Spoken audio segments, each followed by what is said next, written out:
Hello students, today we will be starting with our lecture number 4, which will include a main topic which is called Nernst equation, and then we will use a concept of thermodynamics that we studied in 11th class, जो delta G not का अपना formula था, उसको हम ई not से, equilibrium constant से, इन सब चीज़ों से लिंक करेंगे और फाइनली फिर एक बहुत इंपॉर्टेंट वर्ड यूज करेंगे, फॉर्मूला एक बनाएंगे, बेसिकली पीएच से रिलेटेड फॉर्मूला है।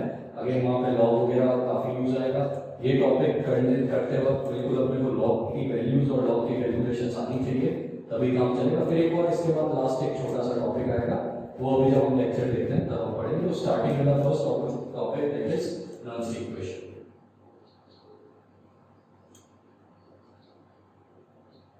ये नर्न्स इक्वेशन की जरूरत क्या पड़ी? जैसे कि मैंने जो पिछला थ्योरी लेक्चर था उसमें डिस्कस किया था कि हम जो ई नॉट सेल का वैल्यू ले रहे हैं दैट इज एट स्टैंडर्ड। एक स्टैंडर्ड का मतलब क्या होगा कि वहाँ पे कॉन्सेंट्रेशन 1 m होनी चाहिए, बट जरूरी नहीं है कि हर केस में कॉन्सेंट्रेशन 1 m हो। अगर कॉन्सेंट्रेशन 1 m नहीं हुआ तो फिर हम कैसे निकालेंगे? तो उसके केस में नर्न्स इक्वेशन आया। नर्न्स इक्वेशन ने क्या किया, जैसे कि हमारा स्टैंडर्ड जो होता है वो रिडक्शन पोटेंशियल होता है, तो उसने रिडक्शन का इक्वेशन लिखा है। जनरल हम इक्वेशन लिखते हैं, जैसे for example mn plus n electrons give m। ये जो n प्लस है इसका जो फेज होगा वो क्या होगा? एक्वस, और इसका जो फेज होगा वो क्या होगा? सॉलिड। इसे ये रिडक्शन होता है, इसका इलेक्ट्रॉन्स ऐड हो रहे हैं, रिडक्शन का डेफिनेशन होता है एडिशन ऑफ इलेक्ट्रॉन्स। ये बोला। अब इसके अंदर इसने एक बहुत इंपॉर्टेंट चीज बोली कि जो ई सेल है, देखो ई सेल और ई नॉट सेल का फर्क है। ई नॉट सेल क्या होता है? स्टैंडर्ड केस में जो निकलता है वो ई नॉट सेल से इस तरीके से रिलेटेड होगा, minus RT by NF ln Q। ये पहले तो उसने ये इक्वेशन दी। अभी Q का मतलब क्या? इक्विलिब्रियम में जाओ, Q किसको रिप्रेजेंट करता था? रिएक्शन कोएफिशिएंट को। तो अगर मैं यहाँ से Q का वैल्यू लिखना चाहूँ, मैं बताता हूँ बाकी चीजें क्या होगी, RT/NF। अगर हम देखें Q का जो टर्म बनेगा, जो फॉर्मूला बनेगा वो कैसे बनेगा? ऊपर क्या आएगा? कॉन्सेंट्रेशन ऑफ M, और नीचे क्या आ जाएगा? कॉन्सेंट्रेशन ऑफ Mn प्लस ये पूरा क्या आ जाएगा? रिएक्शन कोएफिशिएंट का वैल्यू आ जाएगा। क्या मैं बोल सकता हूँ इसके अंदर कि जो M है वो तो सॉलिड है, तो उसका तो कॉन्सेंट्रेशन हम क्या कर देंगे?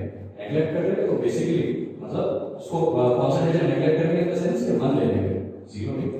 कॉन्सेंट्रेशन उसका कितना लेंगे? 1 ले लेंगे, सॉलिड का 1 कर देंगे। तो यहाँ से एक फॉर्मूला आता है मेरे पास, E cell is equal to E not cell.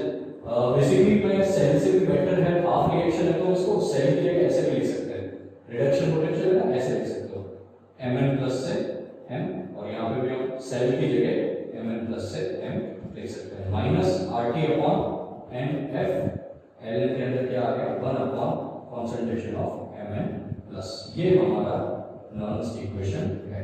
अब कुछ जो टर्म्स हैं उनके बारे में हम पढ़ते हैं। क्या होता है? ई सेल पता है मेरे को, cell potential at any condition except the standard condition. देखो इसीलिए यहाँ पे मैंने क्यों लिया है, क्योंकि स्टैंडर्ड मतलब इक्विलिब्रियम पे K आता है। यहाँ पे इक्विलिब्रियम पे ई सेल का वैल्यू 0 होता है। अभी अपना जो अगला टॉपिक आएगा उसमें हम पढ़ेंगे। ई नॉट सेल मेरे को पता है स्टैंडर्ड वैल्यू होता है, R का वैल्यू हमेशा अपने को लेना है 8.314 जूल पर केल्विन मोल। क्यों ऐसा करना है? क्योंकि जो वैल्यू आएगा वो जूल में, जूल वाला यूनिट लेना है। यहाँ पे टेम्परेचर तो पता ही है, T इज टेम्परेचर, जो भी वैल्यू होगा जनरली 25 डिग्री सेल्सियस होता है, स्टैंडर्ड है उस केस में। तो N is number of electrons in any of the half reaction. हम हाफ ऑफ रिएक्शन ही लिख रहे हैं। फिर एक बहुत इंपॉर्टेंट फॉर्मूला में डिराइव करवाऊंगा, आप देखते हैं। ठीक है, कौन बच गया? अभी F बच गया। F is called 1 Faraday. 1 Faraday actually क्या होता है? It is equal to charge on 1 mole of electrons. Value इसका बहुत इंपॉर्टेंट है, याद रखना है। एक इलेक्ट्रॉन का चार्ज कितना होता है? 1.6 × 10⁻⁹ कूलम इनटू 1 मोल पे कितना हो जाएगा? इनटू वोल्टेज का नंबर करते हैं 6.022 10⁻23। इसको सॉल्व करते तो वैल्यू आता है 96487 coulomb. But for calculation purposes हम इसको हमेशा ये वैल्यू लेते हैं। वैल्यू याद रखने से 96500 कूलम कैसे आएंगे? By taking charge on 1 mole of electrons. तो आई होप ये वाली चीज क्लियर है। अब जो एक्चुअल, ये तो हाफ रिएक्शन का नर्न्स इक्वेशन था। अब जो एक्चुअल नर्न्स इक्वेशन अपने को एग्जाम में यूज आएगा, जो ई सेल की टर्म्स में यूज आएगा, वो हम देखते हैं। अब जैसे मैं डेनियल सेल की बात करूं, डेनियल सेल के अंदर अगर हम दो हाफ रिएक्शंस लिखते हैं, दोनों में रिडक्शन हाफ रिएक्शन लिखता हूं, तो मैं लिख सकता हूं कि जैसे पहला रिएक्शन था मेरा Cu2 + 2 electrons gives Cu solid, इसका कॉन्सेंट्रेशन 1 लेंगे। सिमिलरली इसके लिए हम पहले E0 Mn प्लस से M वाला रिएक्शन लिख के करते हैं। सिमिलरली क्या मैं सेम चीज जिंक के लिए भी लिख सकता हूँ? रिडक्शन पोटेंशियल लिख रहा हूँ मैं, रीजन बताऊंगा उसका बाद में, क्योंकि वैसे सोच सकते हो तुम लोग भी। रीजन उसका बेसिकली क्या है कि जब हम ई सेल निकालते हैं तो मेरे को दोनों के रिडक्शन पोटेंशियल लेने होते हैं, तो इसलिए फिर हम इनका दोनों का रिडक्शन लेके चले। इसके लिए अगर मैं नल्स की इक्वेशन बनाऊं तो कहने से ECU2 प्लस से Cu will be equal to E0 Cu2 plus से Cu माइनस पॉइंट से ये माइनस अपना आ जाएगा RT अपॉन n के n का वैल्यू कितना है 2। अभी n को n रहने दो, मत देखो n का वैल्यू 2, n को n रहने दो, और अंदर क्या आ जाएगा ln 1 अपॉन क्या आ जाएगा Cu2 प्लस। ठीक है, ये बन गया इसके लिए हाफ सेल का नल्स इक्वेशन। इसके लिए अगर हम बनाए तो E Zn2 प्लस से Zn is equal to again E0 Zn2 plus से Zn माइनस फिर से वही RT by NF ln 1 upon Zn2 plus. ठीक है, इसको मैं अगर नंबर 1 मार्क कर दूं, इसको नंबर 2 मार्क कर दूं, तो अगर मेरे को E0 सेल चाहिए था, E0 सेल का अगर तुमको फॉर्मूला याद हो तो हमने जब लिखा था कि डेनियल सेल में रिडक्शन किसका होता है Cu2 प्लस का, तो ये E0 सेल का फॉर्मूला था वो था E R0 minus E L0। तो हम क्या करेंगे 1 माइनस 2 करेंगे या 2 माइनस 1 करेंगे, वो डिपेंड करेगा इन दोनों वैल्यूज पे।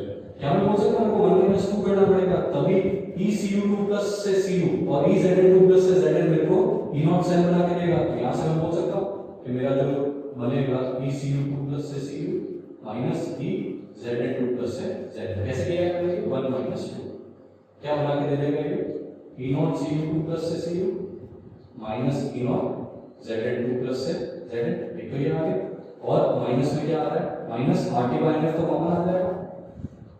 अंदर क्या बचेगा ध्यान देना, ln मैंने माइनस के साथ कॉमन लिया है, तो यहाँ ऑलरेडी एक माइनस आ रहा था वो प्लस हो जाएगा, लेकिन कॉमन में माइनस लूंगा तो फिर माइनस आ जाएगा ln 1 upon Cu2 plus minus ln 1 upon Zn2 plus. ठीक है, क्या बोल सकता हूँ ln A minus ln B is ln A upon B, तो ये Zn2 प्लस नीचे चला जाएगा, सबसे नीचे जाके ऊपर आ जाएगा। सो कहने से this will be equal to E cell, ये तो मेरा वैल्यू हो गया E सेल के बराबर, ये हो गया मेरा E0 सेल के बराबर, है ना। राइट का रिडक्शन पोटेंशियल माइनस लेफ्ट का reduction potential minus RT by NF। अब ln के लिए 2 लिख सकते हो, नहीं भी लिखोगे तो चलेगा। ln का वैल्यू क्या आ गया, ln के अंदर क्या आ जाएगा ऊपर आ जाएगा 2 प्लस और नीचे आ जाएगा Cu2 प्लस, ऊपर Zn2 प्लस नीचे Cu2 plus. This is the Nernst equation for Daniell cell. ये मेरा डेनियल सेल के लिए नल्स इक्वेशन बन गया। क्या मैं बोल सकता हूं कि जो मेरा फुल रिएक्शन होता था डेनियल सेल का वो ये होता था Zn plus Cu2 plus gives Zn2 plus plus Cu। मैं इसका इक्विलिब्रियम कांस्टेंट नहीं ले रहा हूं, उसकी जगह पे रिएक्शन कोएफिशिएंट ले रहा हूं। फार्मूला तो दोनों का सेम होता है। Q का फार्मूला कैसे लिखते थे हम, प्रोडक्ट अपॉन रिएक्टेंट लिखते थे ना। Zn2 प्लस कॉपर का तो नहीं आएगा कुछ भी, ना इसका आएगा ना इसका आएगा, क्योंकि दोनों का कांसंट्रेशन 1 mg के सॉलिड है, तो नीचे क्या आ जाएगा Cu2 प्लस। चेक करो, कंपेयर करो, तो यहां से तुम कह सकते हो E cell will be equal to E0 cell minus RT by NF। इसीलिए मैं n लिख रहा था ताकि हम यहाँ पे ये जनरलाइज फॉर्मूला बना सकें। फर्क नहीं पड़ता कि n का वैल्यू क्या होगा, n का value reaction to reaction depend करेगा। ये वाला जो ऊपर फॉर्मूला था this was applicable for Daniell cell, ये जनरल फॉर्मूला है। ठीक है, अब हम नेक्स्ट जो अपना टॉपिक आएगा इसके अंदर, पहले हम इसके अंदर एक और चीज कर लेते हैं। इसको मैं यहाँ पे जो ये वैल्यू है ln को अगर लॉग में कन्वर्ट करना है तो 2.303 से मल्टीप्लाई कर दूं, तो मैं बोल सकता हूँ इसको अगर हम कन्वर्ट करेंगे लॉग में क्या बन जाएगा E cell is equal to E0 cell minus 2.303 RT by F। उल्टा लिखा है, मैं बताता हूँ log Q। अब ये जो वैल्यू है जो मैं अभी मार्क कर रहा हूँ 2.303 RT अपॉन F, ये एक कांस्टेंट है। अगर टेम्परेचर स्टैंडर्ड ले मतलब कुछ नहीं दिया होता है क्वेश्चन में, 99% क्वेश्चंस में 298 केल्विन होता है रूम टेम्परेचर वाला, तो R का वैल्यू 8.314 है, टेम्परेचर को 298 है, मतलब at T equals to 298 kelvin. ये जो पूरा वैल्यू है ना कौन सा 2.303 RT अपॉन F, ये पूरा कांस्टेंट हो गया ना 2.303 into 8.314 into 298 अपॉन 96500, इसका वैल्यू आता है 0.059। हमेशा अपने को ये वैल्यू का ध्यान रखना, ये वैल्यू हम डायरेक्टली यूज कर सकते हैं। एक बार हम यहाँ आते हैं, हमारा जो फाइनल फॉर्मूला बनेगा जो कि अपने को डायरेक्टली यूज करना है, ये बनेगा E cell will be equal to E0 cell minus 0.059 upon n, n एक वेरिएबल है जो कि क्वोशिएंट चेंज होगा, 59 अपॉन n हो गया -0.059 upon n log q। k भी लिख सकते हो, k का प्रॉब्लम नहीं है, बट k क्यों नहीं लिखते हैं मैं अभी बताता हूँ। तो अपना नेक्स्ट टॉपिक है उसमें हम एक रिलेशन डिराइव करते हैं, उससे तुमको समझ में आएगा कि k कब लिखना होता है। ऑफिशियली मतलब अगर करेक्ट पॉइंट ऑफ व्यू से मैं बोलूं तो q भी लिखना सही है, k अगर लिखा हुआ है तो वो चीज गलत है, क्योंकि इक्विलिब्रियम वाली चीज हो गई k लिखना। q इक्विलिब्रियम के अलावा या कोई भी कंडीशन हो सकता है, इक्विलिब्रियम वाली कंडीशन आ जाती है तो इक्विलिब्रियम में e सेल 0 हो जाता है तो अलग ही फॉर्मूला बन जाता है। वो अभी अपन देखते हैं अपना जो नेक्स्ट टॉपिक है उसमें। तो टॉपिक नंबर 2 है that is relation between delta g not k and e not cell. ठीक है, अभी डेल्टा g नॉट k और e नॉट सेल में क्या रिलेशन होता है? सबसे पहली चीज, बहुत इंपॉर्टेंट चीज है, ध्यान देना, at equilibrium E cell becomes 0। जैसे इक्विलिब्रियम हो गया तो कोई फ्लो नहीं होगा, मतलब जो हमारा जो वोल्टमीटर था वो कोई डिफ्लेक्शन शो नहीं करेगा। E cell 0 हो गया तो अगर मैं जो फॉर्मूला था मेरा उसमें E cell को 0 रख दूं, क्या बन जाएगा? E cell is equal to this, ठीक है, ln k लिख दूंगा। क्यों? क्योंकि इक्विलिब्रियम पे q किसके बराबर हो जाता है? k के बराबर। तो यहां से देखो क्या आ गया रिलेशन मेरे पास, nf e not cell is equal to minus RT ln k। अच्छा, माइनस RT ln k, ये इधर भी माइनस आएगा, minus NF e not cell minus RT ln k। Minus RT ln k का अगर तुम लोग को याद हो तो फॉर्मूला क्या होता था? डेल्टा g नॉट का फॉर्मूला। तो कहने से यहां से एक इंपॉर्टेंट रिलेशन आ गया, delta g not is equal to minus NF e not cell, पहला इंपॉर्टेंट फॉर्मूला।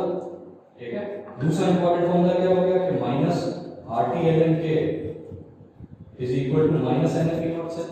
मतलब यहां से बोल सकता हूं ये इससे कैंसिल आउट हो जाएगा, तो NF e not cell is equal to RT ln k। Now if reaction is spontaneous, अगर रिएक्शन स्पॉन्टेनियस है तो उसके लिए क्या जरूरी है कि डेल्टा g नॉट का वैल्यू लेस देन 0 होना चाहिए। अच्छा, डेल्टा g नॉट अगर लेस देन 0 आएगा तो ln के अंदर वाली जो वैल्यू 1 से बड़ी होनी चाहिए, क्योंकि अगर ln के अंदर वाली वैल्यू 1 से छोटी होगी ये वाली वैल्यू भी नेगेटिव आ जाएगी। ये दोनों तो पॉजिटिव होते हैं, नेगेटिव इनटू नेगेटिव क्या बना देगा? पॉजिटिव। तो मतलब डेल्टा g नॉट नहीं हो पाएगा ना स्पॉन्टेनियस, मतलब लेस देन 0 नहीं जा पाएगा, and k should be greater then 1। तीसरी चीज क्या होगी इसके अंदर? n और f भी क्या होते हैं? पॉजिटिव होते हैं। e नॉट सेल, क्या मैं बोल सकता हूं कि डेल्टा g नॉट को अगर नेगेटिव होना है तो ये वाला नेगेटिव यहां पे इस फॉर्मूला से देख लो, नेगेटिव कब होगा? जब e नॉट सेल का वैल्यू भी क्या होगा? Greater than 0, not 1, greater than 0 मतलब पॉजिटिव होना चाहिए। कहने से e not cell must be greater than 0 और e not cell must be positive. हम जो बोलते हैं ना रिएक्शन फिजिबल है, उसका मतलब क्या? रिएक्शन स्पॉन्टेनियसली फिजिबल है, स्पॉन्टेनियस रिएक्शन है। ठीक है, अब इसके बाद जो अपना नेक्स्ट टॉपिक है that is relation between e not cell and pH। वो भी हम सीधा एक बार देखते हैं। अब pH और e नॉट सेल में हम रिलेशन देखते हैं, relation between pH and e not cell. ठीक है, e नॉट सेल आएगा, e सेल आएगा, क्योंकि e नॉट सेल तो pH मतलब हाइड्रोजन से रिलेटेड, तो e नॉट सेल तो 0 हो जाता है, उसमें क्या आएगा यहाँ पे? e cell. पहले तो ये चीज का ध्यान रखना है अपने को। हाइड्रोजन के लिए pH का कैसे हम फॉर्मूला बनाएंगे, उसके लिए अपन हाइड्रोजन का रिडक्शन पोटेंशियल लिख देते हैं। क्या हो जाएगा हाइड्रोजन का रिडक्शन पोटेंशियल? जैसे कैसे भी लिख दो, ऐसे लिख दो, कैसे भी लिखो, मतलब भले आप तुम बैलेंस में यहाँ 1 रख के यहाँ हाफ लिखोगे तब भी फर्क नहीं पड़ेगा, आंसर सेम आएगा। देखते हैं कैसे। क्या मैं बोल सकता हूँ pH का फॉर्मूला होता है माइनस लॉग H प्लस। ठीक है, अब हम लिखते हैं formula, E cell will be equal to E not cell, minus में क्या आ जाएगा यहाँ पे 0.059 अपॉन कितने इलेक्ट्रॉन्स इन्वॉल्व हुए? n नंबर ऑफ इलेक्ट्रॉन्स होता है कोई भी हाफ सेल रिएक्शन में, ये हाफ सेल में 2 लॉग के अंदर क्या आ जाएगा 1 अपॉन H प्लस। कहने से E नॉट सेल और हाइड्रोजन इलेक्ट्रोड इज 0, ये तो पता है ना, E not cell hydrogen electrode के लिए कितना माना है? 0। So E cell will be equal, E cell को ऐसे लिख सकते हो EH प्लस H, मतलब रिडक्शन पोटेंशियल हो गया माइनस का 0.059 अपॉन 2। ठीक है, इस H प्लस को अगर मैं ऊपर ले लूं, ये अगर ऊपर आ जाएगा तो बोल सकता हूं माइनस बाहर आ जाता है ना, पावर में -1 होता है, बाहर आके ये हो गया। तो कहना है सॉरी गड़बड़ कर दी है, इसके अंदर क्या है? H प्लस में नीचे क्या है? इक्विलिब्रियम कांस्टेंट निकालते हैं, स्टोइकोमेट्रिक कोएफिशिएंट पावर में चढ़ता है, ये हो गया। बोल सकता हूं इनटू 2 बाहर भी आ जाएगा, 2 से 2 क्या हो गया? कैसे? तो क्या हो गया? 0.059 log H प्लस क्या होता है? -pH। So a very important relation comes out to be minus का 0.059 pH। इस रिलेशन को हम डायरेक्टली यूज कर सकते हैं, बार बार pH के वैल्यू जब दिए हुए हो तब डिराइव करने की जरूरत नहीं है। ये जो अपना लेक्चर आएगा अगला होगा पार्ट 1 जिसमें हम डिस्कस करेंगे न्यूमेरिकल्स का इसके ऊपर, उसमें तुम देखोगे डायरेक्टली हम लोग ये क्या कर सकते हैं, वैल्यू यूज कर सकते हैं। बहुत इंपॉर्टेंट फॉर्मूला है ई सेल और pH के बीच में सीधा रिलेशन है। जो ये कांस्टेंट आया था 0.059 उसका नेगेटिव मल्टीप्लाई होगा, negative of 0.059 will be multiplied by pH। Question में pOH दिया हो तो pH निकाल सकते हैं, 14 में से माइनस करके। इस चीज का ध्यान रखना बस। इक्विलिब्रियम कांस्टेंट कैसे लेते हैं, वैसे ही जैसा मिलन में लेते थे वो ही लेना है। उसको थोड़ा और अच्छे से एक्सप्लेन करने के लिए मैं कुछ एग्जांपल्स देता हूं सिर्फ जिसमें हम इक्विलिब्रियम कांस्टेंट का वैल्यू बनाएंगे, ठीक है। तो एग्जांपल्स देने से पहले पहली चीज लिखी मैं लिख देता हूं जो बहुत यूजफुल है, टू अप्लाई Nernst इक्वेशन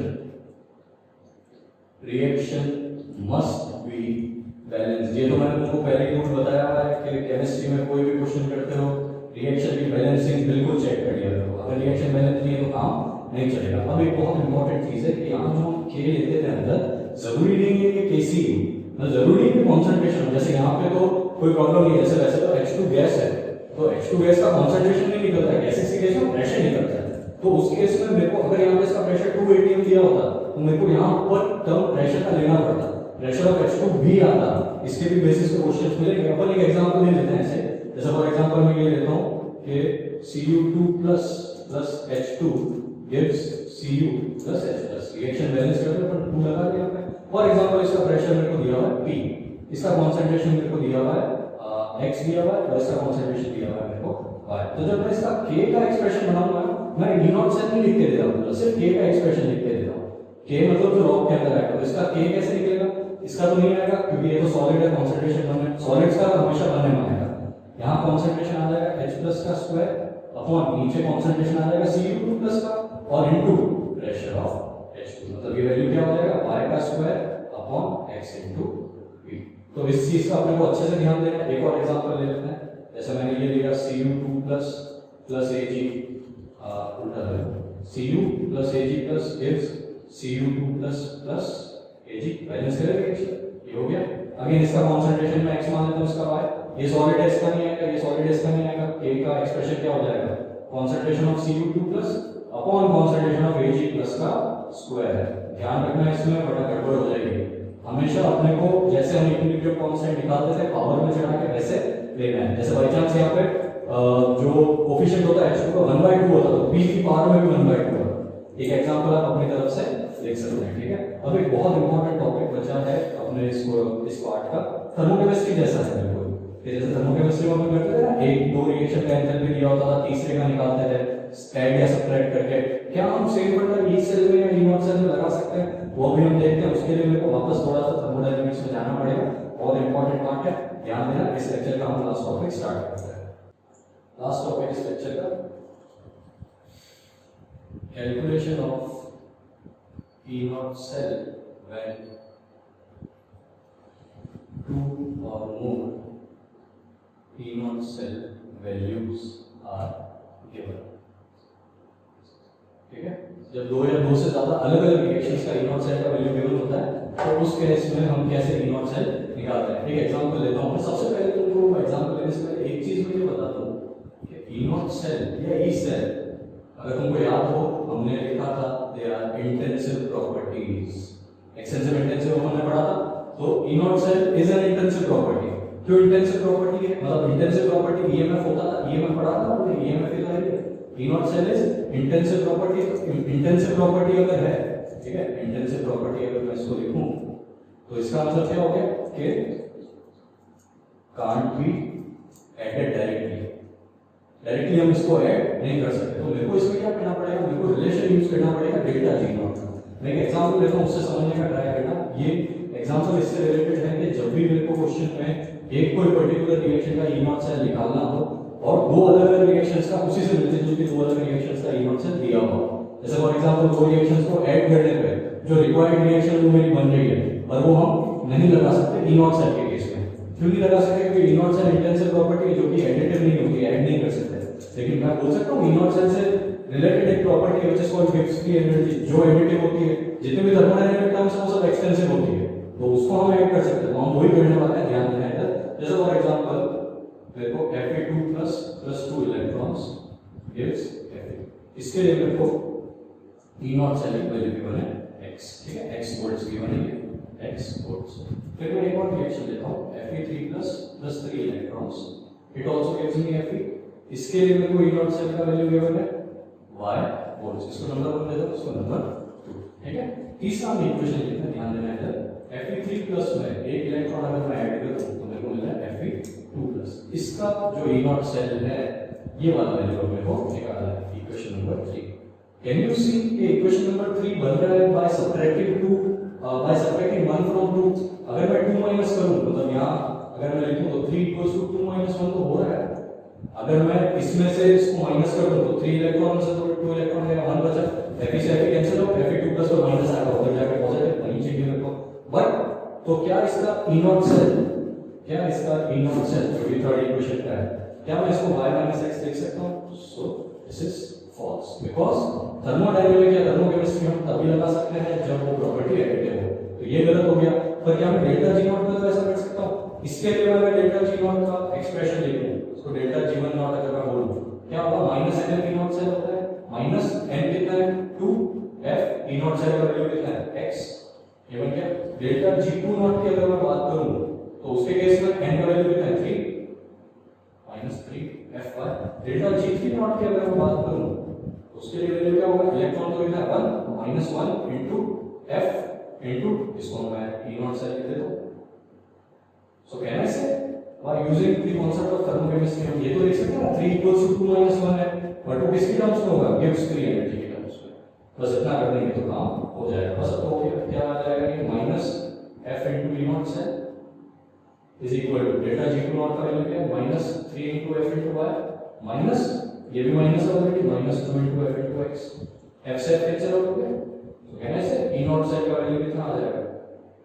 ये वाला वैल्यू पॉजिटिव हो जाएगा 2x - 3y, लेकिन यहाँ पे भी ऑलरेडी क्या था? नेगेटिव था, तो -2x - 3y, ये नेगेटिव एक और भी तो है।